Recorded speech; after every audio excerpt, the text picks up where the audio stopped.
Hello everyone, this is Sanjay Rathi. आज हम लोग स्टार्ट कर रहे हैं इंपॉर्टेंट सब्जेक्ट माइक्रोवेव।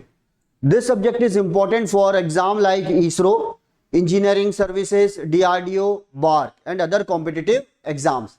तो आप इस जर्नी को एंजॉय करने वाले हैं, तो स्टे ट्यून्ड विद मी। तो माइक्रोवेव नाउ क्या इंपॉर्टेंस है, क्या क्या टॉपिक्स है इंपॉर्टेंट, क्या सिलेबस है, कैसे मैं कवर करने वाला हूं, चलिए आज डिस्कस करते हैं। तो स्टार्ट करने से पहले ये छोटा सा मेरा introduction. My self Sanjay Rathi, 24 years of teaching experience, okay, and I have qualified and selected for engineering services exam, and I have trained more than 1 lakh students for various competitive exams. अब जब मैं दिल्ली में था तो ऑफलाइन क्लासेस की जो मेरी शुरुआत हुई दिल्ली में, वो हुई थी इस सब्जेक्ट से, दैट इज व्हाट माइक्रोवेव। और एक एग्जांपल सेट किया गया था कि इस सब्जेक्ट में भी कमांड की जा सकती है, रटने की जरूरत नहीं है और बड़ा ही इंटरेस्टिंग सब्जेक्ट है ये। तो चलिए स्टार्ट करते हैं। पहले सिलेबस ऑफ माइक्रोवेव, क्या क्या टॉपिक्स जो होते हैं वेरियस कॉम्पिटिटिव एग्जाम्स के लिए, क्या क्या हमें कवर करना चाहिए और क्वेश्चंस कहां से आते हैं। ओके, तो देखेंगे जरा। सबसे पहले होता है इंट्रोडक्शन। इंट्रोडक्शन का मतलब है कि माइक्रोवेव को माइक्रोवेव क्यों बोला जाता है, ठीक है। फिर भाई माइक्रोवेव की जरूरत ही क्या है, माइक्रोवेव सिग्नल क्यों आया, अगर पहले ही आपके पास सिग्नल है तो माइक्रोवेव की क्या रिक्वायरमेंट है। तो वहां हम लोग देखेंगे what are the advantages of what microwave. Okay, then applications क्या हैं, क्यों यूज करना है, कहां यूज करना है। तो ये है एप्लीकेशंस ऑफ व्हाट माइक्रोवेव। तो यहां ये इंट्रोडक्शन में हम लोग कवर करेंगे माइक्रोवेव। देन फिर जब एक बार आपकी कमांड हो गई, तब हम लोग एंटर करेंगे व्हाट माइक्रोवेव कंपोनेंट्स में। Microwave components E plane T, H plane T, hybrid T, magic T, rat race junction, directional coupler. कई लोगों ने इसका नाम सुना होगा, कई स्टूडेंट्स ने इनका नाम भी नहीं सुना होगा। ओके, तो आपको पहले पता होना चाहिए कि पहले जब इंट्रोडक्शन में आपने नाम देखा तो अब आपको समझ में आएगा अच्छा ये टॉपिक हमको कवर भी करने। अब क्या होता है, कोई भी कंपोनेंट्स है तो उसे हमको ना डिस्क्राइब करना है। तो डिस्क्राइब करने के लिए हमें पैरामीटर्स चाहिए। तो याद करो, नेटवर्क में हम लोग यूज करते थे Y parameter, H parameter, Z parameter, किसी को हम बोलते हैं ओपन सर्किट पैरामीटर या शॉर्ट सर्किट पैरामीटर्स। लेकिन यहां हम ये पैरामीटर्स यूज नहीं कर सकते, that is what Z, Y and H parameters, जो कि हम लोग 2 पोर्ट नेटवर्क में पढ़ा करते थे नेटवर्क में, राइट। तो इनकी लिमिटेशंस क्या है, why we can't use these parameters at microwave frequencies. और यहां हम लोग एक नया पैरामीटर यूज करेंगे, S parameter, that is called scattering parameter, जिस पर इंजीनियरिंग सर्विसेज में भी क्वेश्चन आते हैं, इसरो में भी क्वेश्चन आते हैं और अदर कॉम्पिटिटिव एग्जाम्स में भी क्वेश्चन आते हैं। ये ईएमएफटी का भी पार्ट है, that is what electromagnetic field theory. तो एस पैरामीटर। तो before starting the microwave component we have to get the command over what S parameter. Okay, and what are the properties of S parameter. तो चलिए इतने components हो गए, अभी और भी कंपोनेंट्स है। इसमें देखा जाए तो काफी इंपॉर्टेंट है व्हाट डायरेक्शनल कपलर। इसरो में डायरेक्ट क्वेश्चंस आते हैं इस टॉपिक पर, डायरेक्शनल कपलर पर। देन आते हैं फेराइट डिवाइसेस। अब फैराडे रोटेशन इन फेराइट, ये टॉपिक आपने सुना होगा। तो इस पर बेस्ड जो है 3 इंपॉर्टेंट डिवाइसेस है जिसको हम लोग डिटेल में एनालिसिस करेंगे, आइसोलेटर, जायरेटर एंड व्हाट सर्कुलेटर। इसका एस मैट्रिक्स भी निकालेंगे। जैसा कि मैंने कहा ना, यहां पर डिफाइन किया जाता है with the help of what S parameter. तो यहां पर इसे बोला जाता है एस मैट्रिक्स। तो आइसोलेटर का एस मैट्रिक्स क्या है, जायरेटर का एस मैट्रिक्स क्या होगा, सर्कुलेटर का एस मैट्रिक्स क्या होगा, और 2 port device, 3 port device, 4 port device, ये सब है। ओके, तो यहां भी जैसे इसमें भी क्वेश्चन बनते हैं, why this is called what magic T, what is the magic in magic T. तो ये सब हम लोग देखेंगे। देन एक बार अगर आपके कंपोनेंट्स में कमांड हो गई कि ओके ये माइक्रोवेव कंपोनेंट्स होते हैं, देन फिर आते हैं माइक्रोवेव एम्प्लीफिकेशन एंड जनरेशन। देखो, अगर हम माइक्रोवेव फ्रीक्वेंसी की बात कर रहे हैं तो डेफिनेटली माइक्रोवेव फ्रीक्वेंसी पर हमें सिग्नल भी जनरेट करना होगा। जैसे फॉर एग्जांपल मुझे यहां से सैटेलाइट से कम्युनिकेट करना है, तो सैटेलाइट से कम्युनिकेट करने के लिए हम लोग माइक्रोवेव सिग्नल भेजते हैं। तो भाई पहले माइक्रोवेव सिग्नल जनरेट तो करना होगा ना, तो वो माइक्रोवेव सिग्नल को जनरेट करने के लिए कौन कौन से जनरेटर, तो आप बोलेंगे कि सर अभी तो हमने बहुत सारे जनरेटर तो पढ़े हैं, जैसा एनालॉग में हम लोग पढ़ते हैं वेन ब्रिज ऑसिलेटर हो गया और व्हाट राइट है ना, जैसे और आप पढ़ते Colpitts Hartley oscillator, Clapp oscillator, right, ये सब आरसी फेज शिफ्ट ऑसिलेटर। तो क्या ये सब यूज नहीं होते क्या? या फिर पहले हम लोग यूज करते थे ट्रायोड, पेंटोड, वो सब कन्वेंशनल ट्यूब्स है।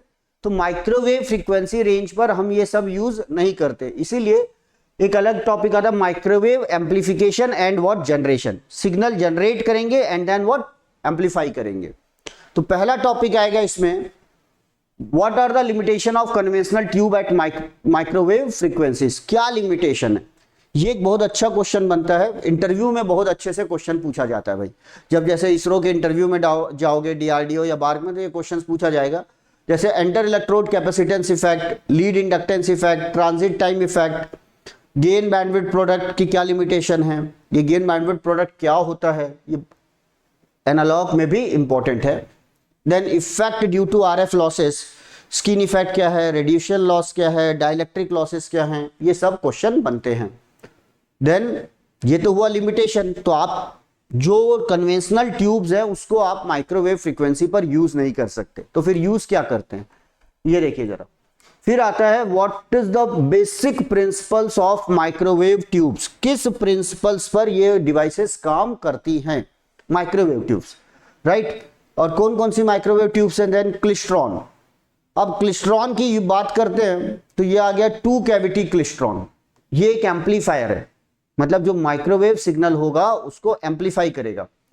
मल्टी कैविटी क्लिस्ट्रॉन, ये भी एक एम्पलीफायर है, राइट। तो किस what is the buncher cavity, catcher cavity, working principle क्या है, सिग्नल कैसे जनरेट होता है, ये सब कुछ डिस्कस करेंगे हम लोग टू कैविटी क्लिस्ट्रॉन पर।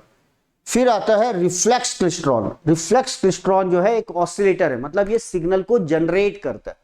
ओके, जैसा कि आपको पता है कि अगर आपको सिग्नल को जनरेट करना है या एक ऑसिलेटर बनाना है तो उसकी बेसिक है there should be output without any input, कोई भी आप इनपुट ना दें और उसके बाद आपका सिग्नल जनरेट होना चाहिए। और एम्पलीफायर में क्या होता है, there is a bounded output for bounded input, अगर आप इनपुट नहीं देंगे तो आपको आउटपुट नहीं मिलेगा, राइट। ये तो है एम्पलीफायर और ऑसिलेटर का बेसिक डिफरेंस। फिर एक इसी में ना हम लोग टू कैविटी क्लिस्ट्रॉन में, रिफ्लेक्स क्लिस्ट्रॉन में हम लोग यूज करते हैं री एंट्रेंट कैविटीज। तो व्हाट इज द री एंट्रेंट कैविटीज, इसमें रेजोनेंस कैसे आता है, इसका इक्विवेलेंट सर्किट क्या है, LC circuit, LC tuned circuit, ये सब हम लोग यहां डिस्कस करेंगे। ओके, देन फिर जो आता है ऑसिलेटर वो है बैकवर्ड वेव ऑसिलेटर। तो बैकवर्ड वेव का कॉन्सेप्ट क्या है? देन आता है TWT, travelling wave tube. And then what, हम लोग माइक्रोवेव ओवन यूज करते हैं घरों में, यस, और बड़ी बड़ी इंडस्ट्री में भी यूज होता है माइक्रोवेव ओवन। तो जो ओवन में जो डिवाइस लगती है दैट इज व्हाट मैग्नेट्रॉन। तो मैग्नेट्रॉन वर्किंग क्या है मैग्नेट्रॉन की, ये wide is called the cross field device. ये सब कुछ हम लोग यहां पर डिस्कस करेंगे। बेसिक डिफरेंस बिटवीन क्या है, BWO क्या है, TWT क्या है, और मैग्नेट्रॉन में क्या बेसिक डिफरेंस है, मैग्नेटिक फील्ड का कैसे हम लोग यूज करते हैं। ओके, तो ये सब हम लोग यहां डिस्कस करें। देन उसके बाद हम लोग आएंगे साइक्लोट्रॉन पर। ओके, तो ये हो गया यहां microwave tubes, amplifier and what oscillators. Then अब उसके बाद आती है दोस्तों सॉलिड स्टेट डिवाइस। ओके, ये एक चैप्टर है सॉलिड स्टेट डिवाइस, इसमें है पहला टनल डायोड। टनल डायोड का कॉन्सेप्ट हम लोग एनालॉग में भी पढ़ते हैं, नेगेटिव रेजिस्टेंस डिवाइस है। ओके, डोपिंग बहुत ज्यादा होती है। सेमीकंडक्टर का भी एक इंपॉर्टेंट पार्ट होता है, जहां हम लोग डायोड पढ़ते हैं वहां पर हम लोग टनल डायोड भी पढ़ते हैं। इसाकी डायोड बोला जाता है, ये भी देखेंगे हम लोग क्या है ये टनल डायोड का कॉन्सेप्ट। देन एक आता है मेसफेट, राइट, एक है MOSFET, metal oxide semiconductor field effect transistor, जिसको हम लोग लो फ्रीक्वेंसी पर यूज करते हैं। ये है मेसफेट। ओके, तो ये भी है metal semiconductor field effect transistor. लेकिन इसका जो कंस्ट्रक्शन है थोड़ा डिफरेंट है as compare to what MOSFET. Then transferred electron devices, transferred electron devices हम लोग यहां पर पढ़ेंगे about the hot electrons, warm electrons. इसके एक इंपॉर्टेंट है गन डायोड, ठीक है, गन डायोड, ये भी नेगेटिव रेजिस्टेंस डिवाइस है just like a tunnel diode. इसमें एक थ्योरी काम करती है that is called Ridley Watkins Hilsum theory, RWS theory. ये टू वैली थ्योरी है। अब ये टू वैली थ्योरी क्या है, देखो मैंने जितने वर्ड्स बोल रहा हूं ना उसमें ही नंबर ऑफ क्वेश्चंस बन जाएंगे कि गन डायोड किस पर बेस्ड है, RWS थ्योरी कैसा है, एक सॉलिड स्टेट डिवाइस है, और RWS थ्योरी हो गया, टू वैली थ्योरी है, yes it is related to what Gunn diode. Negative resistance devices कौन कौन सी है, तो एक गन डायोड है, एक टनल डायोड है, ओके यहां पर। और डिफरेंट तरीके से हम लोग जो कॉम्बिनेशन है वो यूज करेंगे। Then what are the applications of that, तो ये आएगा यहां पर टनल डायोड से, जैसे हम लोग क्या बोलते हैं ना मल्टी वाइब्रेटर्स बना सकते हैं, bistable, monostable, astable multi vibrators. तो उसके जो क्वेश्चंस आते हैं, डीसी लोड लाइन कैसे ड्रॉ करना है वो सब आता है, लोड लाइन कैसे ड्रॉ करना है, मल्टी वाइब्रेटर कैसे, डिफरेंट मल्टी वाइब्रेटर्स कैसे दिखाई देंगे, bistable, monostable, astable multi vibrators, तो वो हम लोग यहां पर इसकी कैरेक्टरिस्टिक्स पर ड्रॉ करेंगे, ओके। देन अब आता है पैरामेट्रिक एम्पलीफायर। पैरामेट्रिक एम्पलीफायर का मतलब होता है कि किसी भी पैरामीटर को वेरी करके सिग्नल को या तो एम्पलीफाई करना या फिर जनरेट करना। किसी भी पैरामीटर मतलब इंडक्टर को वेरी करो या फिर कैपेसिटर को वेरी करो तो आपके सिग्नल एम्पलीफाई हो जाएगा या सिग्नल आप जनरेट कर सकते हो। जैसे वेरिएबल कैपेसिटर होता है, वैरेक्टर डायोड जो हम लोग डिवाइसेस में पढ़ते हैं, वेरिएबल कैपेसिटर, वोल्टेज चेंज करोगे कैपेसिटर चेंज हो जाएगा when the diode is reverse biased. तो उसका जो वैरेक्टर डायोड का कॉन्सेप्ट है हम लोग यहां पर यूज करते हैं इन पैरामेट्रिक एम्पलीफायर। तो यहां आता है up converter, down converter, negative resistance parametric amplifier. तो इस टॉपिक में आप समझोगे कि अप कन्वर्टर क्या होता है, डाउन कन्वर्टर क्या होता है, नेगेटिव रेजिस्टेंस डिवाइसेस क्या है, और ये इंपॉर्टेंट टॉपिक है। और इसकी एक खास बात, AC टू AC मतलब एनर्जी एक फॉर्म से दूसरे फॉर्म में कन्वर्ट होती है। तो इसमें क्या होता है, AC सिग्नल हम इनपुट देते हैं और वही AC एनर्जी AC में ही कन्वर्ट होती है, तो वो भी हम समझेंगे ये क्या है। देन अब आती है avalanche transit time devices, right. Avalanche transit time devices, avalanche effect आपने पढ़ा हुआ है। ट्रांजिट टाइम आप देखेंगे क्या होता है, ये एक फिनोमिना हुआ और फिर ये दूसरा फिनोमिना हुआ ट्रांजिट टाइम। इस पर बेस्ड 3 डिवाइसेस है, एक है इम्पैक्ट, ट्रैपेट और बैरेट। यहां पर आपको फुल फॉर्म लिखा हुआ है, हो सकता है आपको एकदम से बिल्कुल फुल फॉर्म ही पूछ दे, ये भी है। तो impact ionization avalanche transit time diode, trapped trapped plasma avalanche trigger transit mode, barrier barrier injection transit time, ठीक है।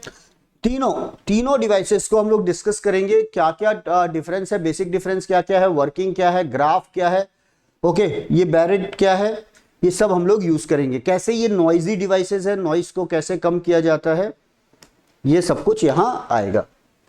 देन अब आ जाते हैं मेसर एंड लेजर में। जैसे आप लेजर के बारे में सुनते हो, light amplification by stimulated emission of radiation, वैसे ही होता है मेसर है माइक्रोवेव एम्पलीफिकेशन। माइक्रोवेव सिग्नल को एम्पलीफाई करना है by stimulated emission of radiation. Working principle क्या है, कैसे काम करता है, एप्लीकेशंस क्या हैं, पॉपुलेशन इन्वर्जन का मतलब क्या होता है, ये आप इस टॉपिक पर समझेंगे, ओके। देन तो अब आते हैं, देखो मैंने बताया ना आपको इंटरव्यू के लिए भी आपको प्रिपेयर करना है, क्वेश्चंस भी आपको बनाना है मैंने, और सबसे इंपॉर्टेंट जो एग्जाम होता है जिस पर माइक्रोवेव पूछा जाता है दैट इज व्हाट इसरो। तो अगर आप साइंटिस्ट बनना चाहते हैं, अगर आप सिग्नल भेजना चाहते हैं अप टू व्हाट सैटेलाइट, और सैटेलाइट से आप सिग्नल रिसीव करना चाहते हो, तो डेफिनेटली आपको इस सब्जेक्ट में तो कमांड करनी होगी। तो अब देखो कौन कौन से एंटीना यूज होते हैं फिर माइक्रोवेव फ्रीक्वेंसी, अगर सिग्नल रिसीव करना है, सिग्नल सेंड करना है, तो हॉर्न एंटीना है, पैराबोलिक रिफ्लेक्टर्स है, स्लॉट एंटीना है, लेंस एंटीना है, हेलिकल एंटीना है। ये एंटीना, राइट, एंटीना की डायरेक्टिविटी क्या है, डायरेक्टिविटी का फॉर्मूला क्या है, व्हाट आर द लिमिटेशंस, तो ये सब हमको देखना है। बहुत ही इंटरेस्टिंग टॉपिक है, आप देख क्लास करते जाइए, आपको रटने की जरूरत ही नहीं पड़ेगी। Don't try to mug up, बस आपको समझना है, क्वेश्चंस आपको देखते ही बनेगा। एकदम रिलायबल सब्जेक्ट है ये। रिलायबल का मतलब होता है अगर एक बार आपने कमांड कर ली और इससे क्वेश्चन आया तो डेफिनेटली आपसे क्वेश्चन बनेंगे। ओके, 10 माइक्रोवेव स्ट्रिप लाइंस, ये क्या टॉपिक है जिससे स्ट्रिप लाइंस आता है माइक्रोवेव, इससे हम लोग different types of devices create करते हैं। Then microwave measurement, microwave measurement का मतलब है जैसे माइक्रोवेव बहुत हाई फ्रीक्वेंसी है तो पावर आएगा भाई, माइक्रोवेव में अगर पावर आ रहा है तो पावर भी तो जो सिग्नल है उसका में पावर है ना, उस पावर को हम मेजर कैसे करेंगे, तो वो उसके लिए हम लोग डिवाइस बनाते हैं, राइट। तो यहां पर वो डिवाइसेस पढ़ेंगे हम लोग। देन माइक्रोवेव फ्रीक्वेंसी को मेजर करना है कि किस फ्रीक्वेंसी का है, 4 गीगाहर्ट्ज है, 5 गीगाहर्ट्ज है, 10 गीगाहर्ट्ज है, उस फ्रीक्वेंसी को मेजर करने के लिए हम लोग कैविटी रेजोनेटर यूज करते हैं। तो उसका क्या कॉन्सेप्ट है वो हम लोग यहां पर पढ़ेंगे, राइट। तो यहां पे माइक्रोवेव मेजरमेंट के लिए power measurement, frequency measurement, okay, ये सब कुछ डिफरेंट टाइप्स ऑफ डिवाइसेस है, वो आएगा इंपॉर्टेंट, ये भी इंपॉर्टेंट है, क्वेश्चंस काफी आते हैं माइक्रोवेव मेजरमेंट्स पर। देन अब आते हैं माइक्रोवेव कम्युनिकेशन गाइस। अभी देखोगे जब आप इंजीनियरिंग सर्विसेज में ना, तो माइक्रोवेव कम्युनिकेशन से काफी क्वेश्चंस आते हैं। तो माइक्रोवेव कम्युनिकेशन एक्चुअली ये बेस्ड है व्हाट लाइन ऑफ साइट पर। तो दो कम्युनिकेशन की बात करते हैं, जैसे आप देखोगे ना यहाँ पर टावर लगे हुए, मोबाइल टावर, एक टावर से दूसरे टावर में भी सिग्नल जा रहा है, तो वो एक टावर से जो दूसरे टावर में सिग्नल जा रहा है ना, वो माइक्रोवेव फ्रीक्वेंसी पर जा रहा है। ये इसको बोलते हैं terrestrial communication. What is this terrestrial communication? Earth to earth में, मतलब ग्राउंड पे एक एंटीना लगा हुआ है, एक एंटीना लगा हुआ है, एक एंटीना से दूसरे एंटीना में सिग्नल जा रहा है, तो ये हुआ टेरेस्ट्रियल कम्युनिकेशन। फिर एक होता है सैटेलाइट कम्युनिकेशन। तो सैटेलाइट कम्युनिकेशन जो भी है वो दोनों के दोनों है माइक्रोवेव कम्युनिकेशन गाइस। तो ये माइक्रोवेव पर बहुत ही इंपॉर्टेंट टॉपिक है। क्या क्या पॉइंट्स आपको ध्यान रखना है, कैसे क्वेश्चंस बनेंगे, सब कुछ हम लोग इस पर कवर करेंगे। फिर आता है राडार। तो राडार भी एक इंपॉर्टेंट टॉपिक है, that is the part of what microwave. तो होप आपको थोड़ा सा सिलेबस के बारे में जानकारी हो गई। क्या होता है किसी भी टॉपिक को स्टार्ट करने से पहले ये पता होना चाहिए कि भाई सिलेबस में क्या है, कितना पढ़ना है, कौन कौन सी चीजें हमें मालूम होनी चाहिए दोस्तों। अब आते हैं कि कोई बोलेगा सर क्या टेक्स्ट बुक और ये टेक्स्ट बुक वगैरह कवर हो करना है कि क्या है, तो मैं आपको इंपॉर्टेंट टेक्स्ट बुक वगैरह बता दूं। मैं एक मिनट रुकिएगा जरा।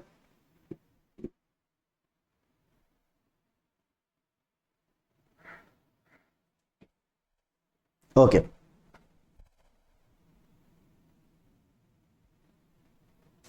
देखो वैसे तो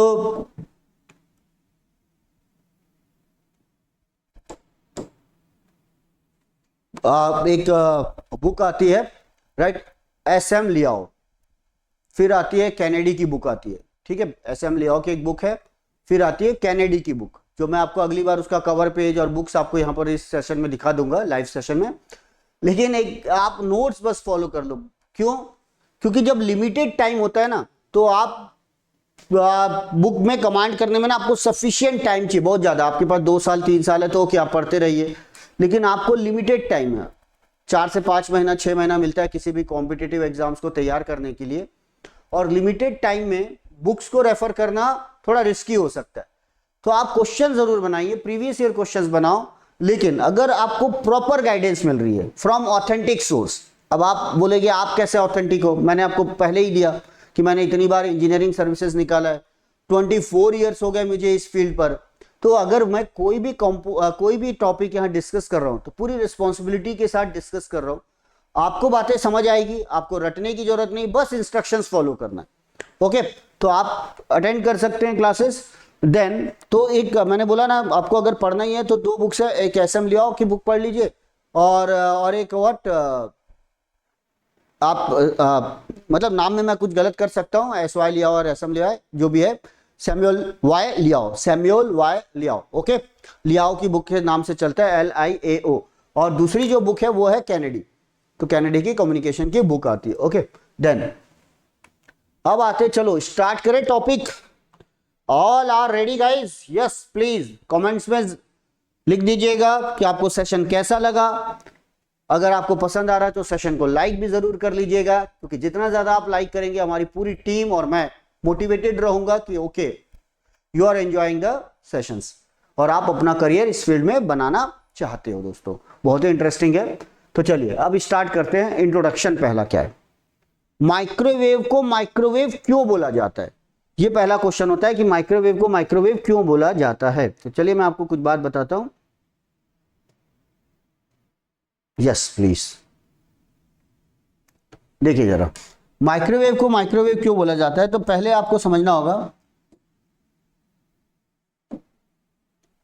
हमारी जो वेलोसिटी है, लाइट की वेलोसिटी हम लोग रिप्रेजेंट करते हैं C into what F, lambda into F.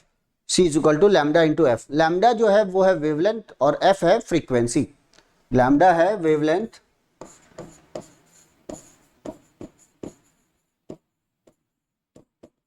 और एफ जो है वो है रिप्रेजेंट कर रही है फ्रीक्वेंसी ऑफ द सिग्नल। और फ्रीक्वेंसी जैसे लाइट के हमने बोल दिया या ये फ्रीक्वेंसी। ओके अब आता है पॉइंट। लाइट भी एक इलेक्ट्रोमैग्नेटिक वेव है जिसकी वेलोसिटी जो है वो है 3 इंटू 10⁸ मीटर पर सेकेंड। राइट, ये वेलोसिटी है। अब अगर हम डिफरेंट डिफरेंट केसेस लें, फॉर एग्जांपल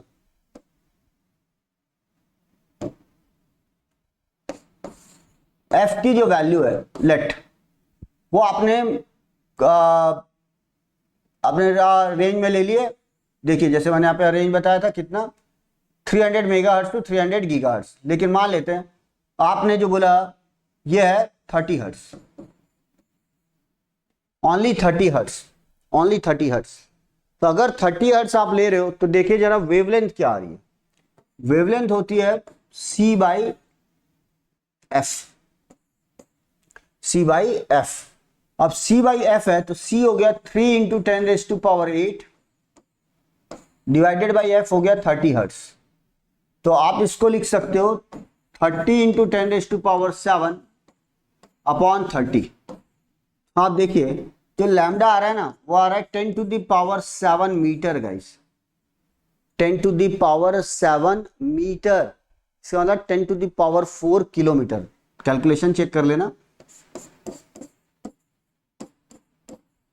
मीटर को किलोमीटर में कन्वर्ट कीजिए, 10⁻3 से डिवाइड कीजिए, 10⁻4 किलोमीटर मतलब 10,000 किलोमीटर गाइस। अब आपकी जो हम लोग जो इलेक्ट्रिसिटी यूज करते हैं उसकी फ्रीक्वेंसी क्या है 50 हर्ट्ज, इंडिया में जो प्रोडक्शन करते हैं। अगर इस फ्रीक्वेंसी पर अगर आप लैम्डा निकालोगे तो 3 into 10⁸ divided by what 50। Okay तो आप इसको देख सकते हो 300 इंटू 10⁻6 अपॉन 50, ये कैंसिल हो गया और ये आपका आ गया 6 into 10⁻6 metre. 6 into 10⁻6 metre means 6000 kilometre guys. 6000 kilometre तो वेवलेंथ है। अब किसी किसी को डाउट होगा सर ये वेवलेंथ क्या होता है, तो चला ये देख लीजिएगा वेवलेंथ का मतलब क्या, 6000 किलोमीटर ये वेवलेंथ है उसकी। ओके अब पॉइंट देखिए, ये है वेवलेंथ का कॉन्सेप्ट।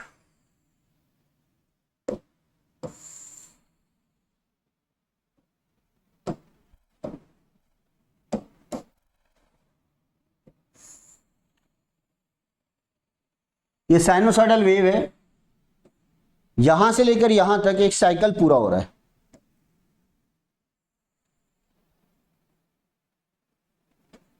ओके यहां से एक साइकिल पूरा हुआ, ये एक साइनोसॉइडल वेवफॉर्म है। इस पॉइंट पर देखेंगे तो जब हम एंगल बोलते हैं तो that is the π/2 pi and this is what 2 pi. एक साइकिल पूरा हुआ तो इसने कितना डिस्टेंस ट्रेवल किया वेव ने, तो that is what lambda, lambda. तो एक साइकिल पूरा करने में जो ये डिस्टेंस आ रहा है that is what lambda, that is what is the path travelled. तो ये है। अब पॉइंट समझना जरा, 6000 किलोमीटर है जब फ्रीक्वेंसी क्या है 50 हर्ट्ज है। इसको और हम लोग डिटेल में भी देखेंगे कि what is the relation between the phase change and what path travelled. तो होप आपको याद आ गया होगा लैम्डा। तो ये ऐसे वेव जा रही है and that is what cycle जो है, what are the number of cycles पर unit time, that is called what frequency. और एक साइकिल में कितना डिस्टेंस ट्रेवल करे, that is what lambda wavelength. Then तो यहां पर 6000 किलोमीटर है। अगर आप इसी फ्रीक्वेंसी को बढ़ाते जाएं, अब आप फ्रीक्वेंसी को ले लीजिए 300 मेगाहर्ट्ज, तो what is the lambda, 3 into 10 raised to power 8 upon 300 megahertz means 10 to the power 6। इसको आप लिख सकते हो 300 into 10 raised to power 6 divided by 300 into 10 raised to power 6। आप देखो आपकी वेवलेंथ क्या हो गई, 1 मीटर रिड्यूस हो गई, वेवलेंथ क्या हो गई, रिड्यूस हो गई। अब आते जरा और वेवलेंथ को बढ़ाओ, और सॉरी फ्रीक्वेंसी को बढ़ाते जाइए। अब आप अप टू यूज कर लेते हो 10 to the power 6। देखो मैंने रेंज ली हुई है ना यहाँ पे 300 मेगाहर्ट्ज टू 300 गीगाहर्ट्ज। अगर मान लो मैंने 300 गीगाहर्ट्ज ले लिया यहां पर, गीगाहर्ट्ज का मतलब होता है 10 to the power 9। तो what is the lambda here, 3 into 10 raised to power 8 upon 300 into 10 raised to power 9 gigahertz का मतलब, और ये हो गया 3 into 10 raised to power 11।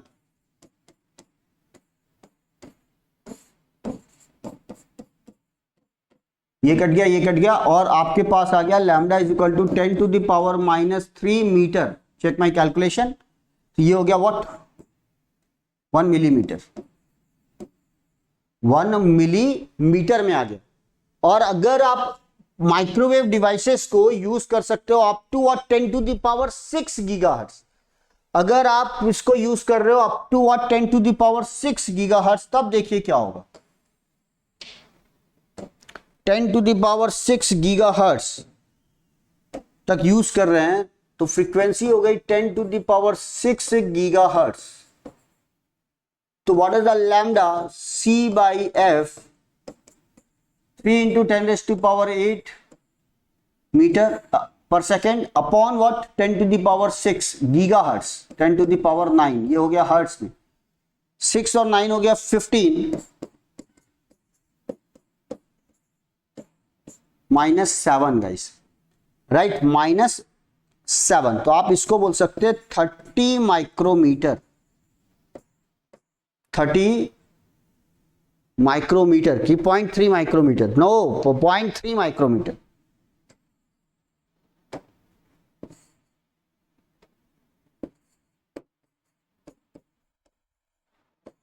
किस रेंज में पहुंच गई वेवलेंथ, माइक्रोमीटर की रेंज में आ गई वेवलेंथ। तो कहने का क्या मतलब है, जैसे जैसे जैसे जैसे आप फ्रीक्वेंसी को बढ़ाते जाते हो, लैम्डा कम होते जाती है, मतलब वेवलेंथ कम होते जा रहा है। वेवलेंथ किलोमीटर से किसमें शिफ्ट कर रहा है, किलोमीटर था, और आपने फ्रीक्वेंसी बढ़ाया मीटर में पहुंच गया, और आपने फ्रीक्वेंसी बढ़ाया मिलीमीटर में पहुंच गया, और आपने फ्रीक्वेंसी बढ़ाई तो किस रेंज में पहुंच गया, माइक्रोमीटर में। और जब किसी वेव को आप उसकी वेवलेंथ से डिस्क्राइब कर रहे हो कि उसकी जो वेवलेंथ है वो in the range of micrometre है, and then it is called what, microwave. तो यहां से इसका नाम पड़ गया माइक्रोवेव सिग्नल्स गाइस। तो ये है, जैसे जैसे फ्रीक्वेंसी बढ़ते जाएगी वेवलेंथ कम होता चला जाएगा, और जब उसकी रेंज आ गई माइक्रोवेव में, then it is called what, microwave. तो ये है माइक्रोवेव फ्रीक्वेंसी रेंज, नॉर्मली जो है 300 मेगाहर्ट्ज टू 300 गीगाहर्ट्ज। आपने देखा होगा सैटेलाइट कम्युनिकेशन भी जो है अप फ्रीक्वेंसी डाउन फ्रीक्वेंसी हम लोग यूज कर रहे हैं व्हाट, 4 गीगाहर्ट्ज 5 गीगाहर्ट्ज। तो ये है 300 megahertz to 300 gigahertz. No doubt we can use up to 10 to the power 6 gigahertz, but ये नॉर्मल रेंज है। फ्रीक्वेंसी इज प्रोपोर्शनल टू 1/वेवलेंथ। Microwave are so called because they are defined in terms of their wavelength. तो ये किसके terms में define किया जाता है, वेवलेंथ के टर्म्स में डिफाइंड किया जाता है दोस्तों। ओके, अब आते हैं नेक्स्ट उस पर। तो होप एकदम क्रिस्टल क्लियर हो गया होगा। ये फॉर्मूला याद रखिएगा, क्या क्या इंपॉर्टेंट टॉपिक्स है वो थोड़ा सा आपको भाई बी केयरफुल, ये फॉर्मूला याद रखिए, बहुत ही इजी है। ये मैंने बस अलग अलग आपको तरीका बताया। जैसे इंडिया में 50 हर्ट्ज की फ्रीक्वेंसी यूज होती है, तो अब आपको याद रहेगा कि देखो कितना वेवलेंथ है यहाँ पर। तो नॉर्मली हम लोग फ्रीक्वेंसी से डिफाइन करते हैं, लेकिन ये आपकी वेवलेंथ आती है। ओके, देन फिर और फ्रीक्वेंसी बढ़ाते हैं तो ये जब, और उसके बाद वेवलेंथ क्या होता है, ये आपका कॉन्सेप्ट मैंने समझाया कि व्हाट इज द वेवलेंथ। अब आगे देखिए जरा, what are the advantages of the microwave guys. Advantages one by one मैं बिल्कुल डिस्क्राइब करूंगा। आप अगर रिकॉर्डेड सेशन देख रहे हो तो आप अपनी स्पीड बढ़ा सकते हो, 1.5x पर कर लो, 2x पर कर लो, लेकिन आप स्किप मत करना। बस स्किप करोगे तो पॉइंट मिस हो जाएगा। और अगर आपको समझ नहीं आ रहा है तो 2-3 बार रिपीट करके भले देख लीजिए, एक बार आपकी कमांड होगी, हमेशा के लिए कमांड हो जाएगी। ठीक है, ये मेरा एक्सपीरियंस है भाई, सालों से मैं इसको पढ़ा रहा हूं। अब देखो जरा, क्यों माइक्रोवेव, व्हाई, तो what are the advantages of microwave, क्या क्या फायदे हैं उसके, लो फ्रीक्वेंसी सिग्नल के कंपैरिजन में हाई फ्रीक्वेंसी सिग्नल के क्या क्या फायदे हैं। First of all, it increases the bandwidth availability. जो बैंडविड्थ है उसकी अवेलेबिलिटी बढ़ा देता है। तो जो नए स्टूडेंट्स हैं ना, उसके लिए तो दिक्कत यही है कि बैंडविड्थ क्या होती है, व्हाट इज द बैंडविड्थ। तो पहले समझना जरा, the band of frequency for which the gain remain independent of the frequency. For example समझना जरा, आप ये एक्स एक्सिस लेते हैं, यहां पर आपने एक लिखा है फ्रीक्वेंसी, तो आप जब लेफ्ट टू राइट जा रहे हो तो फ्रीक्वेंसी वेरी कर रही है। और अगर आपको बैंड पास फिल्टर याद हो तो बैंड पास फिल्टर में ये इस तरीके से ये जा रहा है, तो ये आपकी लोअर कट ऑफ फ्रीक्वेंसी हो गई, ये आपकी हायर कट ऑफ फ्रीक्वेंसी हो गई। तो ये जो बैंड है ना, FH माइनस FL, इसको बोलते हैं बैंडविड्थ। तो band of frequency for which the gain is almost constant. देखो यहां से यहां फ्रीक्वेंसी वेरी कर रही है, लेकिन गेन में वेरिएशन नहीं आ रहा है। गेन क्या रहना चाहिए, कांस्टेंट रहना चाहिए। तो जो मैं आपसे बात कर रहा हूं audio frequency 20 hertz to 20 kilo hertz, तो चाहे मैं 20 किलो हर्ट्ज का सिग्नल भेजूं, चाहे मैं 20 हर्ट्ज का सिग्नल भेजूं, चाहे 1 किलो हर्ट्ज का भेजूं, सबके लिए एम्प्लीफिकेशन क्या है, सेम, ताकि आपको सिग्नल आराम से सुनाई दे। मतलब there is a reproduction of the signal without noise, without distortion. वो तभी पॉसिबल है जब बैंडविड्थ ज्यादा हो।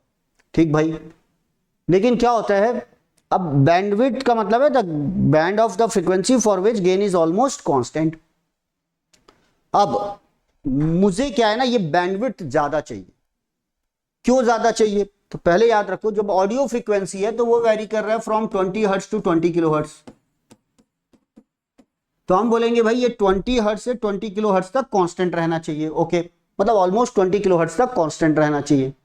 लेकिन जब आप टीवी सिग्नल यूज करते हो, टीवी देखते हो घर में, तो टीवी अगर आप देखोगे ना, तो टीवी जो है उसमें 2 सिग्नल है, एक है व्हाट, पिक्चर सिग्नल, और एक है साउंड सिग्नल।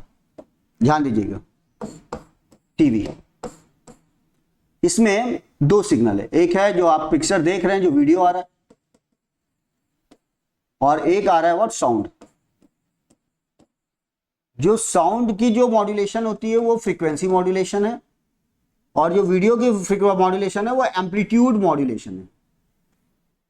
ठीक है, ये कम्युनिकेशन का पार्ट है। टीवी सिग्नल जो होता है, जो साउंड है वो फ्रीक्वेंसी मॉड्यूलेशन से होता है, और जो पिक्चर है वो एम्पलीट्यूड मॉड्यूलेशन। उसमें स्पेशल केस है वेस्टिजियल साइड बैंड, एक होता है ना सिंगल साइड बैंड, वैसा ही होता है वेस्टिजियल साइड बैंड। ये भी क्वेश्चन बन सकता है, ध्यान रखना। अब जब दोनों सिग्नल को मिक्स कर देते हैं तो इसको बोलते हैं कंपोजिट सिग्नल। Composite signal. अब कंपोजिट सिग्नल की बैंडविड्थ क्या है, एक पर्टिकुलर, जैसे अभी हमारे पास तो कितने सारे चैनल्स आ रहे हैं ना, जैसे डीडी आ रहा है, ये तो पहले तो डीडी चाहता था, अब डीडी भी आ रहा है, जी भी आ रहा है, स्टार भी आ रहा है, राइट, साउथ के भी बहुत सारे हैं, एंड सो ऑन। अब देखो जरा, कि एक एक चैनल की जो बैंडविड्थ है वो इंडिया में कितनी, जरा बताइए, कंपोजिट सिग्नल की। अमेरिका में अलग है, इंडिया में अलग है।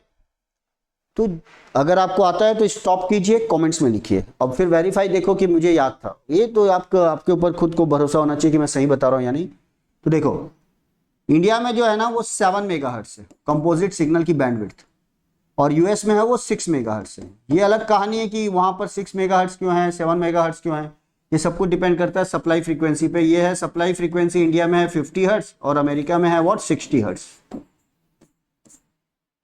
तो ये बेसिक मतलब रीजन है कि क्या यहाँ पर सिग्नल जो हम लोग यहाँ पर सेंड करते हैं 7 मेगाहर्ट्ज, वहां पे होता है 6 मेगाहर्ट्ज। ओके, तो ये है video and sound composite signal. एक सिग्नल की बैंडविड्थ है 7 मेगाहर्ट्ज, मतलब मुझे एक सिग्नल को भेजना है टीवी के, तो अब मुझे 7 मेगाहर्ट्ज मिनिमम बैंडविड्थ चाहिए, मतलब 7 मेगाहर्ट्ज तक आपका जो गेन है वो कांस्टेंट होना चाहिए। और यहाँ पर क्या आ रहा है 20 हर्ट्ज से 20 किलो हर्ट्ज, तो ये बैंडविड्थ मिल रही है मात्र 20 किलो हर्ट्ज ऑडियो फ्रीक्वेंसी की, ऑडियो सिग्नल के लिए। अब कहाँ से मेगाहर्ट्ज होगी, तो यहां पर हमें क्या है, हम नॉर्मल सिग्नल की बजाय हमको यूज करना पड़ेगा माइक्रोवेव। जो हम कम्युनिकेशन करेंगे, जो करियर सिग्नल है, that should be what, microwave. तो माइक्रोवेव में बैंडविड्थ कैसे बढ़ जाएगी वो हमें समझना है। ठीक है, चलिए आइए देखते हैं। अब तो पहले तो समझ ले क्यों बैंडविड्थ ज्यादा चाहिए। अब आता है जरा पॉइंट समझिएगा। जो भी बैंडविड्थ होती है ना, bandwidth is some percent of centre frequency और कैरियर फ्रीक्वेंसी। जो भी आप कैरियर फ्रीक्वेंसी यूज कर रहे हो उसका सम परसेंटेज होगा, ठीक है ना। क्या आप कम्युनिकेशन में पढ़ते हो कैरियर सिग्नल, मॉड्यूलेशन कैसे होता है, राइट, बेसबैंड सिग्नल क्या है, मॉड्यूलेटेड सिग्नल क्या है। तो यहां पर है कैरियर जो फ्रीक्वेंसी है जिसको हम लोग बोलते हैं सेंटर फ्रीक्वेंसी, उसका सम परसेंट होता है। तो आप कोई भी एक एजम्पशंस ले सकते हो, let bandwidth is 1% of centre frequency. मतलब कोई भी एक एग्जांपल ले लिया आपने, बोला ठीक है जितना भी सेंटर फ्रीक्वेंसी होगी उसका कुछ परसेंटेज है, 1% हो सकता है, किसी में 2% हो सकता है, किसी में 0.1 हो सकता है। तो चलो मैंने एक एग्जांपल ले लिया 1%, इससे आपको क्लियरिटी आ जाएगी। अब 3 पॉइंट समझना। कैरियर फ्रीक्वेंसी क्या है, 1% के क्राइटेरिया के बेसिस पे बैंडविड्थ की अवेलेबिलिटी कितनी है। और हमको जैसे अभी पता चला कि टीवी चैनल की, एक टीवी चैनल की जो बैंडविड्थ है वो 7 मेगाहर्ट्ज है, तो हम कितने टीवी चैनल्स भेज सकते हैं, राइट। समझना जरा सेंटर फ्रीक्वेंसी। मैं बहुत ही इजी एग्जांपल बता रहा हूं, और कितनी बैंडविड्थ होगी ऑन द बेसिस ऑफ 1%, और कितने नंबर ऑफ टीवी चैनल्स कितने आएंगे, नंबर ऑफ टीवी चैनल्स। चलिए देखते हैं। अगर मैं आपकी फ्रीक्वेंसी रखता हूं व्हाट 70 मेगाहर्ट्ज, ध्यान देना मैंने सेंटर फ्रीक्वेंसी रख दी 70 मेगाहर्ट्ज, ये कैरियर सिग्नल है। तो इसका 1% जो होगा वो बैंडविड्थ अवेलेबल है सेंटर फ्रीक्वेंसी का, इसका 1% कितना होगा 0.7 मेगाहर्ट्ज। और एक टीवी चैनल की बैंडविड्थ कितनी थी 7 मेगाहर्ट्ज, एक टीवी चैनल, और बैंडविड्थ कितनी अवेलेबल है ओनली 0.7 मेगाहर्ट्ज। तो भाई कितने नंबर ऑफ टीवी चैनल्स भेज पाओगे, उसमें से एक भी नहीं, क्योंकि बैंडविड्थ तो है ही नहीं। बैंडविड्थ का मतलब है जब जिसके लिए गेन कांस्टेंट होना चाहिए, तो 0 टीवी चैनल्स भेज पाओगे आप। तो अब आप क्या करो, सेंटर फ्रीक्वेंसी बढ़ा दो, 10 गुना बढ़ा दो इसको। अगर ये 10 गुना बढ़ रहा है तो ये उसका 1% भी 10 गुना बढ़ जाएगा, 7 मेगाहर्ट्ज। अब कितने टीवी चैनल भेज पाओगे, ओनली 1।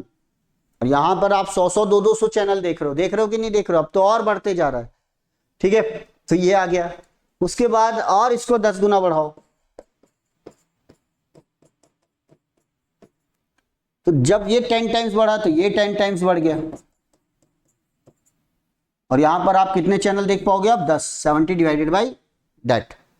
और ये जो है ना, ये पहुंच गया आपकी रेंज में व्हाट, गीगाहर्ट्ज की रेंज में। सिमिलरली और 10 टाइम्स बढ़ा दो, इसको 70 गीगाहर्ट्ज कर दो, यहां पर आपका आ जाएगा 700 मेगाहर्ट्ज, यहां पर टीवी चैनल हो जाएंगे 100 एंड सो ऑन। तो गाइस इस टेबल को समझना है, मतलब जो एक्चुअल में है ये क्या होता है, ये परसेंटेज ज्यादा होता है। Let bandwidth is what 10% of the centre frequency और 5% ऑफ द सेंटर फ्रीक्वेंसी।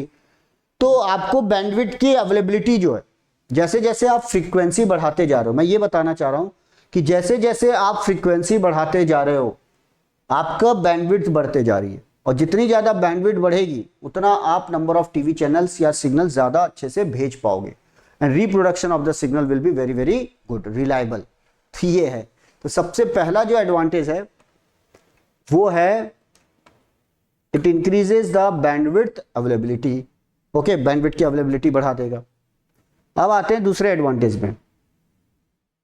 भाई आ गई समझ में? अगर कोई भी अगर आपके डाउट्स हैं, कुछ भी है, तो आप कमेंट जरूर कीजिएगा, क्योंकि मैं अगले सेशन में वो आपके डाउट्स क्लियर कर दूंगा। लेकिन आप स्किप मत करना बस। ओके, स्किप करने का मतलब है कि ऐसा नहीं कि आपने बीच बीच में देखा और छोड़ दिया फिर अचानक पढ़ने लग गए, तो थोड़ा स्किप मत कीजिएगा, समझने की कोशिश करना है। नोट्स बनाना चाहते हो तो नोट्स बना लीजिए, अदरवाइज आपको पीडीएफ अवेलेबल हो जाएगी, आप वहां से देख सकते हैं। लेकिन एक चीज है, लिखने से प्रैक्टिस अच्छी होती है। अगर एक आप 100 पेज की कॉपी ले लें, 200 पेजेस की कॉपी ले लें और लिख कर प्रैक्टिस करो जरा, तो देखो कि क्या है। आप भी ये एग्जाम्पल ले सकते हो, आप चाहो तो यहाँ पे 10% रख के यहाँ पे सेट कर सकते हो। ठीक है, तो ये सब है नाउ। तो बैंडविड्थ बढ़ गई, तो माइक्रोवेव फ्रीक्वेंसी का पहला एडवांटेज। अब दूसरा आता है जो एडवांटेज है, वो है आपका improved directive property. Improved directive property, ये क्या है देखिएगा थोड़ा, चलो मैं फिर से समझा दूं इसे। चलिए, ये है ना एक कोई एंटीना है, कोई ये सिग्नल का सोर्स है, सिग्नल भेज रहा है, तो ऐसे एक बीम बन रही है इसकी। ठीक है, एक ये है, ये भी एक सोर्स है, और एक की इसकी ऐसे जो सेंड कर रहा है ना सिग्नल, उसकी एक ऐसी बीम बन रही है। अब आप समझदार हो तो बताइए, ये इसका एंगल जो है ये ऐसे तरीके से चेंज हो रहा है थोड़ा, और ये इस एंगल में जा रहा है। टेंजेंट ड्रॉ कर लेना, तो ये हो गया, ये आपका आ गया θ1, ये आ गया θ2। θ2, तो देखो ये स्प्रेड हो रहा है ऐसे सिग्नल, और यहां पर ऐसे स्प्रेड हो रहा है। अब आप बता सकते हो किस केस में ये ज्यादा डायरेक्टिव है, कमेंट्स में लिखिएगा। डायरेक्टिव मतलब एक पॉइंट से दूसरे पॉइंट में बहुत ज्यादा अच्छे तरीके से जा रहा है, मतलब एकदम बिल्कुल focused point two point communication में। तो यहां पे देखो ये ज्यादा स्प्रेड हो रहा है, तो जो θ1 है ना वो ग्रेटर देन θ2 है। और डायरेक्टिविटी जो होती है, directivity right, it is proportional to what we can say theta, inversely proportional to theta.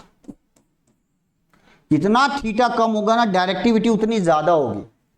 ठीक है ना भाई, जितना कम होगा उतना पॉइंट सीधा सीधा जा रहा है सिग्नल, वो फैल ही नहीं रहा है सिग्नल। तो ये देखो, ये point two point communication, point two point communication मतलब एक यहां पर है और एक पॉइंट यहां है, यहां से यहां आपको सिग्नल भेजना है। तो आप चाहोगे कि सीधा जा भाई, ऐसे तो डायरेक्टली जाना, बिल्कुल ही स्प्रेड मत हो, लेकिन ऐसा पॉसिबल नहीं है, तो थोड़ा बहुत हो जा एंड सो ऑन।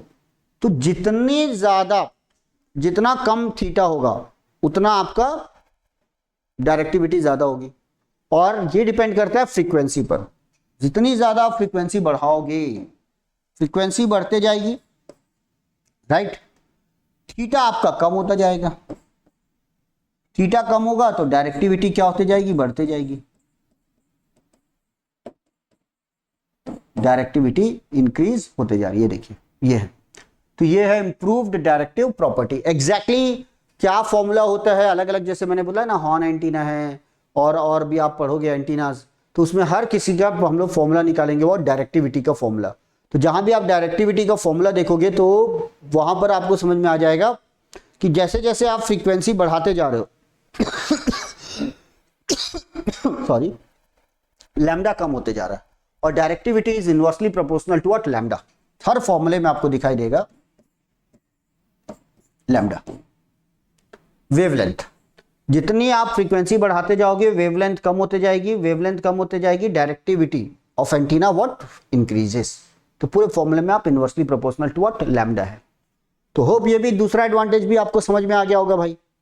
अब आते हैं तीसरे पॉइंट पर, fading effect and what reliability. Fading effect and reliability क्या है?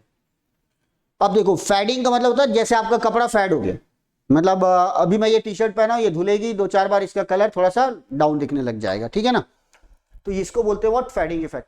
तो सिमिलरली क्या है ना, सिग्नल भी जो है ना फेड ऑफ हो जाता है। जैसे आपका सिग्नल मूव कर रहा है, तो एक पॉइंट से जब दूसरे पॉइंट जा रहा है तो इसको बोलेंगे एक चैनल है।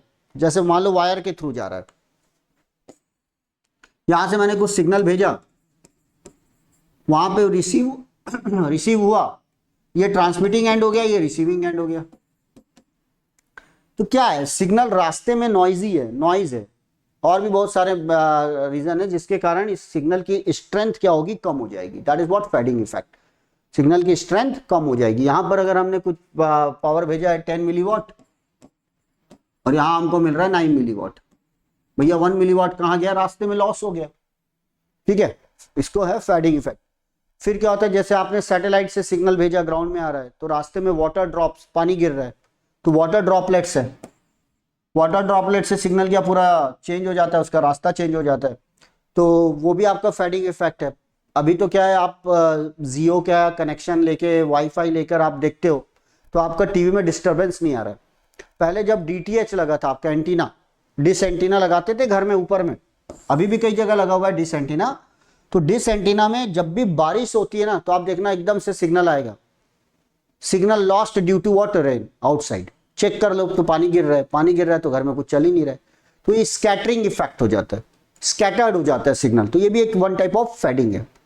फिर मल्टीपल पाथ से सिग्नल आ रहा है, जैसे मल्टीपल पाथ से सिग्नल आ रहा है मतलब जैसे आपने यहां पर एक, यहां पर हो आप, यहां पर हो, अब यहां से यहां भेज रहे हो, ये तो जाहिर है, पता चला आपकी आवाज जो है, ये बिल्डिंग है वहां से टकराई, यहां भी आ गई, एक और इधर बिल्डिंग है उससे भी टकराई, उधर आ गई।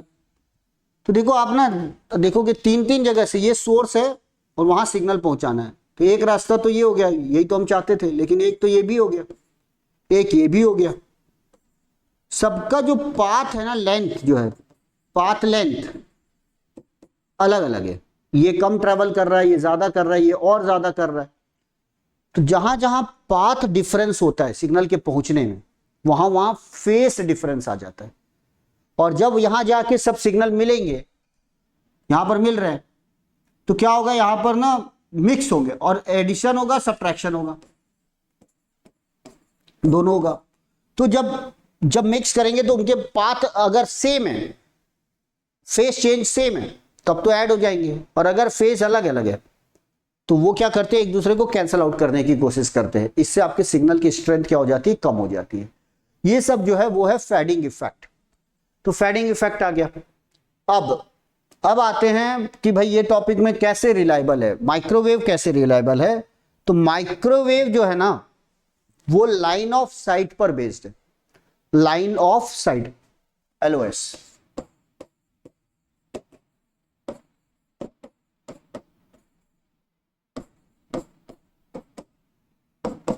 ये लाइन ऑफ साइट है, LOS पर है।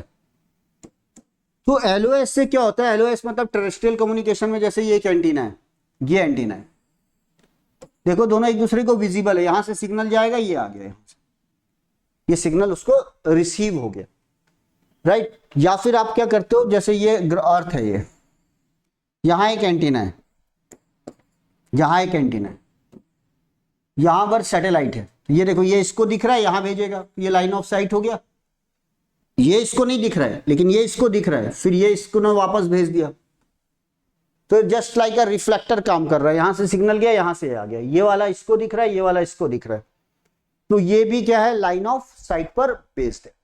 तो लाइन ऑफ साइट पर बेस्ड होने से फेडिंग इफेक्ट कम हो जाता है, सिग्नल ज्यादा रिलायबल हो जाता है, ठीक है दोस्तों। तो ये थोड़ा सा याद रखिएगा। और पावर लॉस भी आपका कम होता है, ठीक है, आगे हम लोग उसके बारे में बात करेंगे जब फ्रीक्वेंसी ज्यादा होती है तो।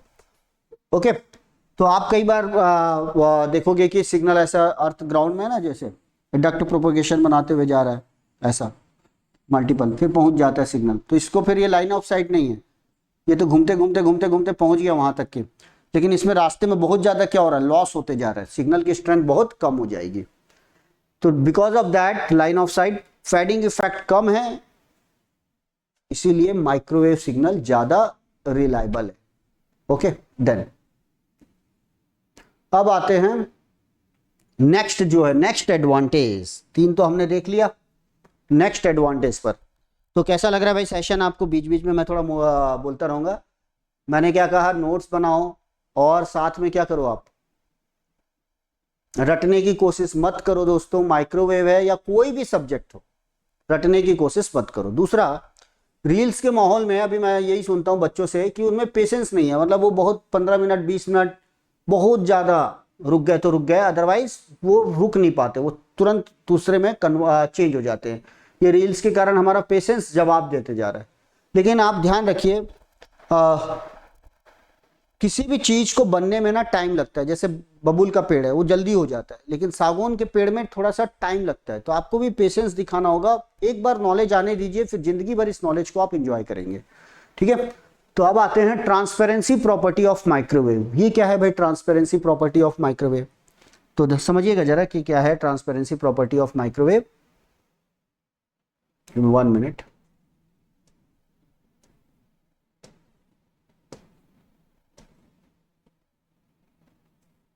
यस,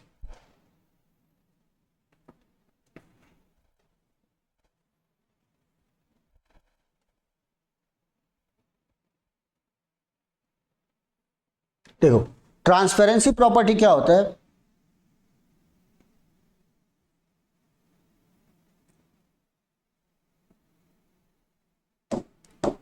ये मान लीजिए अर्थ है,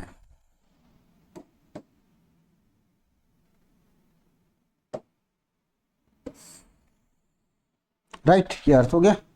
और यहां एक लेयर है जिसको बोलते हैं आयोनोस्फीयर।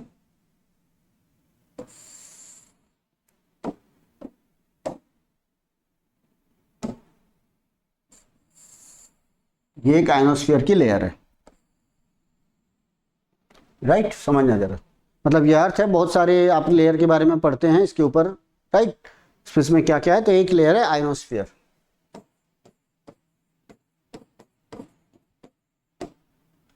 अब आयोनोस्फीयर में क्या होता है, आयंस हैं जो सन रेस के हिसाब से क्या होते हैं, आयोनाइज्ड होते रहते हैं।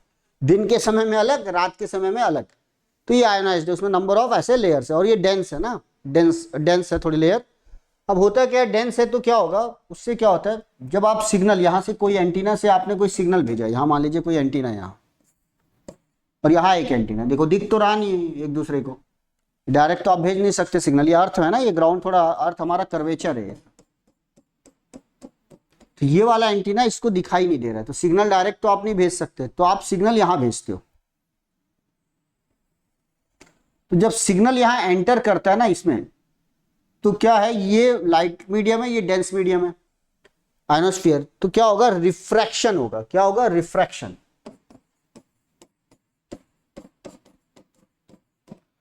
अब सिग्नल क्या होते जा रहा है, बैंड होते जा रहा है। मल्टीपल बैंडिंग होते होते होते होते होते यहां से घूम जाएगा पूरा सिग्नल और वापस इससे बाहर आएगा तो सीधा यहां जाएगा। तो देख रहे हो, नेचर ने ऐसा एक प्रोविजन दे दिया यहां पर कि वो एक आयोनोस्फीयर है जहां पर आप सिग्नल सेंड करते हो तो सिग्नल घूमते घूमते घूमते वापस मल्टीपल रिफ्रैक्शन के बाद वापस इस एंटीना तक आ गया। तो बढ़िया है, आयोनोस्फेरिक कम्युनिकेशन के लिए यूज करो। इसको बोलते हैं स्काई वेव प्रोपोगेशन, इसका अनदर नाम है स्काई वेव प्रोपोगेशन। बढ़िया है ना, मस्त यूज हो गया है। तो स्काई वेव प्रोपोगेशन, बिना कुछ लगाए आपने सिग्नल भेजा, वो वापस रिफ्लेक्ट होकर आपके एंटीना तक पहुंच गया।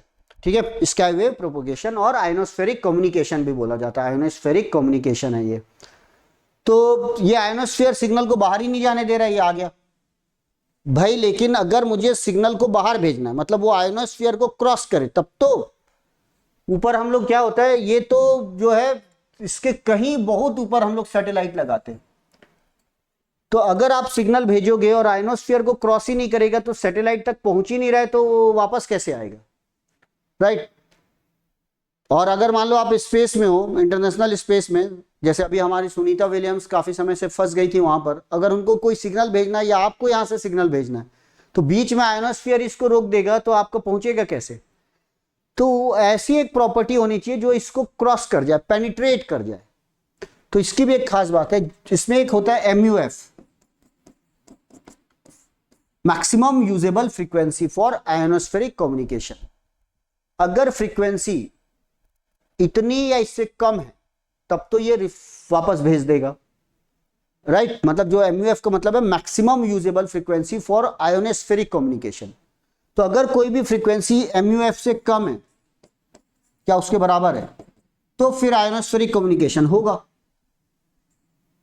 और अगर इससे ज्यादा है तो क्या होगा, अगर इससे ज्यादा है ना तो ये पेनिट्रेट करते हुए निकल जाएगा, बाहर चला जाएगा। ये मतलब ये आएगा ही नहीं, अगर इससे ज्यादा है तो ये पेनिट्रेट करते हुए बाहर चला जाएगा, यहां से आएगा, ये सैटेलाइट तक पहुंच जाएगा। तो जो माइक्रोवेव जो फ्रीक्वेंसी है ना, वो जो MUF से ज्यादा होती है, इसीलिए वो इसको क्रॉस कर जाती है, पेनिट्रेट कर जाती है। तो दो बातें होती है माइक्रोवेव फ्रीक्वेंसी के केस में, दो बातें हो गई। चूंकि माइक्रोवेव फ्रीक्वेंसी जो है वो MUF से ज्यादा है, मैक्सिमम यूजेबल फ्रीक्वेंसी से ज्यादा है, इसीलिए आयोनोस्फेरिक कम्युनिकेशन पॉसिबल नहीं है। कम्युनिकेशन मतलब आयोनोस्फेयर का यूज करके ये वापस नहीं आ सकती, कम्युनिकेशन इज नॉट पॉसिबल, ये आपका क्वेश्चन पूछा जाता है। लेकिन इसी प्रॉपर्टी के कारण कौन सा कम्युनिकेशन पॉसिबल है दोस्तों, सैटेलाइट कम्युनिकेशन पॉसिबल है, सैटेलाइट कम्युनिकेशन पॉसिबल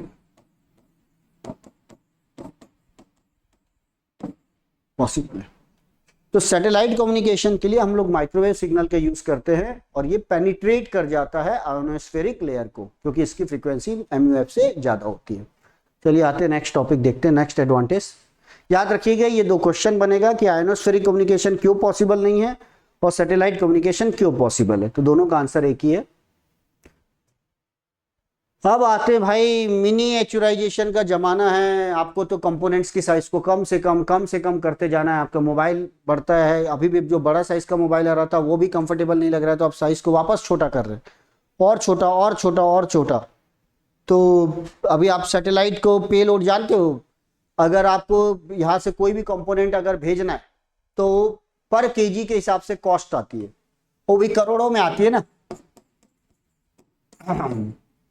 केजी के हिसाब से। मान लो मुझे 1 किलो को यहाँ से स्पेस भेजना है, या 10 किलो को यहाँ से भेजना है, या 100 किलो को यहाँ से भेजना है, तो आपका क्या होगा ना, पर केजी की कॉस्ट करोड़ रुपए में। 1 केजी की मान लीजिए 2 करोड़ आ रही है, तो 10 केजी की आ जाएगी 100 करोड़ रुपए।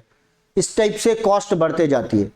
तो आप क्या करते हो, आपका काम है कि कंपोनेंट्स की साइज को कम से कम रखना। सैटेलाइट के जितने भी कंपोनेंट्स लग रहे हैं उसकी साइज कम से कम हो, छोटे से छोटा यूज हो। तो ये जो होता है साइज ऑफ द कंपोनेंट जो होते हैं वो डायरेक्टली प्रोपोर्शनल टू होता है वेवलेंथ। चाहे वो एंटीना की साइज हो, जो हम लोग पढ़ते हैं ना कम्युनिकेशन में, जो एंटीना जो होता है उसकी साइज होती है वो डायरेक्टली प्रोपोर्शनल होती है वेवलेंथ की।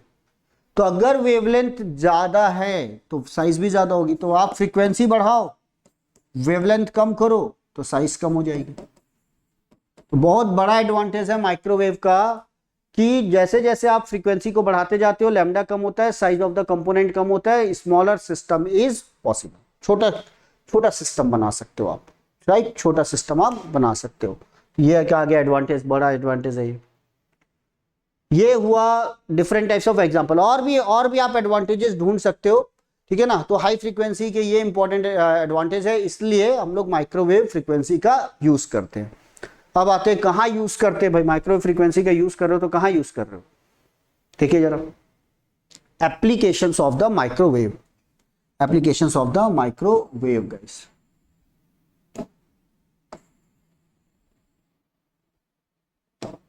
तो क्या क्या एप्लीकेशंस है माइक्रोवेव के वो हम लोग अब समझेंगे। पहला जो एप्लीकेशंस है वो है टेलीकम्युनिकेशन में। मैं आपको बार बार बोल रहा हूँ, terrestrial communication, satellite communication, okay. जो मोबाइल आपका कम्युनिकेट हो रहा है वहां पर हम लोग माइक्रोवेव का यूज करते हैं। किस पर बेस्ड है वो भी मैंने आपको बताया, LOS पर बेस्ड है, लाइन ऑफ साइट पर, लाइन ऑफ साइट पर। फिर आता है जैसे आपका कम्युनिकेशन में इंटर कॉन्टिनेंटल टेलीफोन, एक कॉन्टिनेंट से दूसरे कॉन्टिनेंट में आपको बात करना है, सैटेलाइट के थ्रू आप बात करना है। तो यहाँ पर टीवी, अभी आपको मैंने बताया था कि कंपोजिट सिग्नल की जो फ्रीक्वेंसी है वो 7 मेगाहर्ट्ज है, आपको बैंडविड्थ ज़्यादा चाहिए। Then space communication, ionospheric communication तो वो रोक लेगा, तो इसको आपको ऊपर भेजना है, तो स्पेस कम्युनिकेशन में अगर सैटेलाइट तक सिग्नल भेजना है तब हम लोग यूज़ करते हैं। टेलीमेट्रिक communication link for what, railways में काफ़ी यूज़ होता है। इसलिए जब इंजीनियरिंग सर्विसेज आप जब एग्ज़ाम निकालोगे, भले सिलेबस में कम कर दिया है लेकिन इंटरव्यू में पूछा जा सकता है। Indian railway management service, manage किसको करोगे? जब आपको कुछ पता होगा तभी आप मैनेज कर पाओगे। तो इसीलिए सिग्नल इंजीनियर की बहुत डिमांड है, वापस इसको इंजीनियरिंग सर्विसेज से जोड़ दिया है, बीच में इससे हटा दिया गया था, तो अभी वापस किसके थ्रू हो गया है? इंजीनियरिंग सर्विसेज के थ्रू आपका हो गया है व्हाट, रेलवेज में जो आपकी पोस्ट लगेगी, तो उसका बहुत इंपॉर्टेंस बढ़ गई है। तो ये रेलवेज में यूज होता है, राडार में यूज होता है। आप देखो जितने भी वॉर हो रहे हैं, देख रहे हो अभी, हाँ आपके ड्रोन आ रहे हैं, ड्रोन को अगर आपको हटाना है तो आपको डेफिनेटली आपका राडार तगड़ा होना चाहिए। राडार अगर उसको क्या बोलते हैं, आपको ट्रैक करेगा तभी तो आप उसको मिसाइल या आपके बमबारी करके उसको खत्म कर पाओगे, राइट। आपके एरिया में कोई प्लेन एंटर कर रहा है तो उसको भी आप कैसे करोगे? Through radar. या आपको जैसे आप पाकिस्तान में आप सर्जिकल स्ट्राइक करनी है तो भी आपके उसके रडार को क्या करना है? धोखा देना होगा। तो वो सब आपको पता होगा तभी आप इसमें बता सकते हो। तो वॉर फ्रंट पे काफी यूज है। तो ये हो गया। देन आते हैं application, commercial and industrial application uses heating property. Heating property मतलब गर्म करना, गर्म करने के लिए जैसे खाने को, जैसे फूड इंडस्ट्री में यूज होता है, जैसे अब हम लोग घर में यूज करते हैं ना माइक्रोवेव ओवन यूज करते हैं, वैसे ही बड़ी बड़ी इंडस्ट्री में यूज होता है microwave oven. Drawing machine, paper को सुखाने के लिए यूज होता है, और भी बहुत सारे पर्पस है इसके। Machine and public works, right. Machine and public works में कई बार हमको क्या है, नीचे आपको जजमेंट लेना है कि ग्राउंड के नीचे स्ट्रक्चर कैसा है एंड सो ऑन, चट्टानें कैसी हैं, पानी कहाँ पर है, तो उसके लिए भी हम लोग माइक्रोवेव सिग्नल का यूज करते हैं। फूड प्रोसेसिंग इंडस्ट्री में काफी यूज होता है भाई। फूड प्रोसेसिंग इंडस्ट्री में जो यहाँ से हम लोग एक्सपोर्ट करते हैं ना, चाहे वो मैंगो हो या अदर फ्रूट्स हो या फिर दूध हो, तो अगर उसको माइक्रोवेव सिग्नल से पास किया जाता है तो उसके सभी बैक्टीरिया खत्म हो जाते हैं। वो प्रोसेस होता है ताकि वो लंबा सफर करके पहुंच सके और वो खराब ना हो।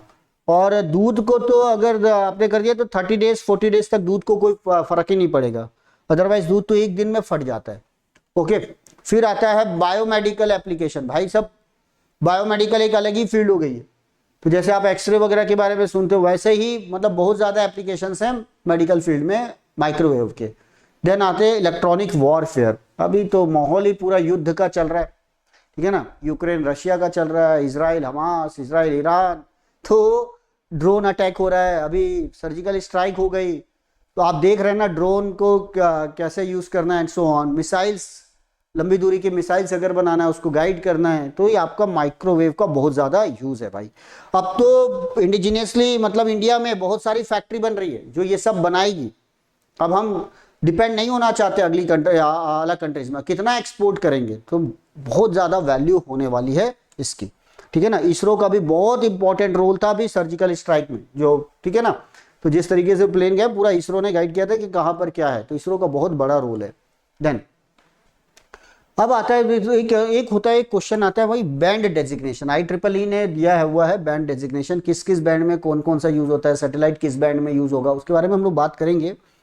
तो बैंड डिसाइड किया हुआ है, तो उसका नाम क्या क्या है, वो इस तरीके से नाम रहते हैं: L band, S band, C band, X band, KU band, K band, K band, MM band. तो क्वेश्चन क्या पूछता है, फ्रीक्वेंसी रेंज क्या है। जैसे मान लीजिए L के लिए है ये 1 to 2, सब देखो गीगाहर्ट्ज में ना, यहाँ पे लिखा हुआ है गीगाहर्ट्ज।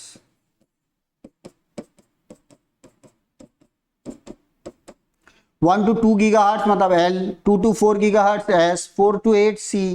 जैसे आपका सैटेलाइट कम्युनिकेशन अगर वगैरह देखते हैं ना, अप फ्रीक्वेंसी, डाउन फ्रीक्वेंसी, तो वो हो गया इस रेंज में। फिर आ गया what, X band 8 to 12 gigahertz, 12 to 18 gigahertz KU band, 18 to 27 K band, 27 to 40 Ka band, 40 to 300 gigahertz में, तो उसको MM बैंड है।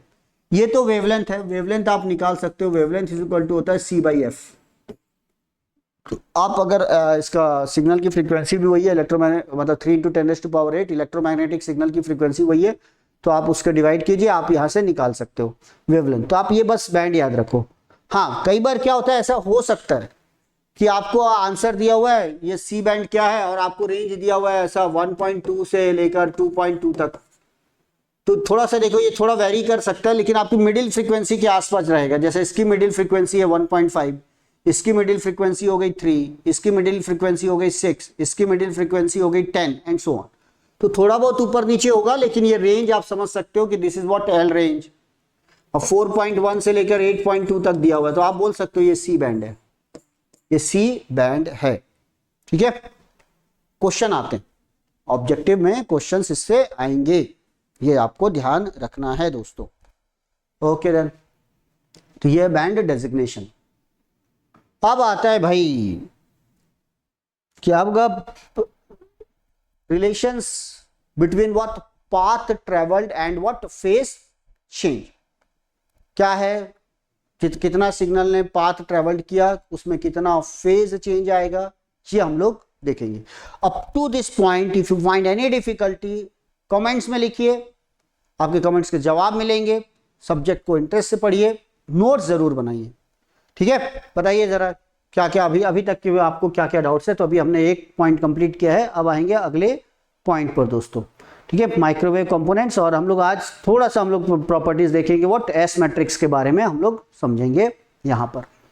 बताइएगा जरा, यहाँ तक आपको सेशन क्लियर है बिल्कुल? Yes please.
ओके, तो देखो भाई, यहां तक हम लोगों ने देख लिया।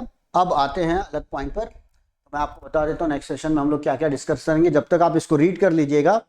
तो माइक्रोवेव आज मैंने आपको डिस्कस किया, एडवांटेजेस क्या हैं, वर्किंग क्या है, और बैंड डेजिग्नेशन क्या है। ठीक, अब हम लोग जो नेक्स्ट टॉपिक होगा हमारा है माइक्रोवेव कंपोनेंट। तो जब माइक्रोवेव कंपोनेंट की जब हम बात करते हैं तो दोस्तों, तो H parameter, Y parameter, Z parameter क्यों एप्लीकेबल नहीं है, एस पैरामीटर, स्कैटरिंग पैरामीटर्स क्या होते हैं, राइट। एक बार जब आपने एस पैरामीटर समझ लिया तो डिफरेंट कंपोनेंट्स के लिए आपको एस मैट्रिक्स निकालना होता है, चाहे वो आपका डायरेक्शनल कपलर हो, चाहे फेराइट डिवाइसेस हो, या फिर H plane tee, E plane tee, magic tee, जितने भी टीज है ना, उन सब के लिए हमको क्या निकालने होते हैं, एस पैरामीटर्स। और डायरेक्ट स्ट्रेट फॉरवर्ड क्वेश्चंस भी आता है ऑन एस पैरामीटर्स गाइस। तो इसरो का बहुत ही इंपॉर्टेंट टॉपिक है, तो इसके बारे में देखो मैं आपको एक क्वेश्चन भी बता देता हूँ। देखो ये इसरो का आया हुआ क्वेश्चन है, अ 4-port directional coupler has 4:1 power splitting ratio. ये आप एक एग्जाम वो भी ले लीजिए, आप असाइनमेंट आप सॉल्व कर सकते हो, तो कमेंट्स में लिखिएगा। 4-port directional coupler has a 4:1 power splitting ratio and has a dissipation loss of 3 dB. The coupler directivity is 40 dB. what fraction of input power P1 will go to the ports P2 and P3। ये एक directional coupler का symbol है, input port, output port, coupled port and what isolated port, ये इसके standard नाम है।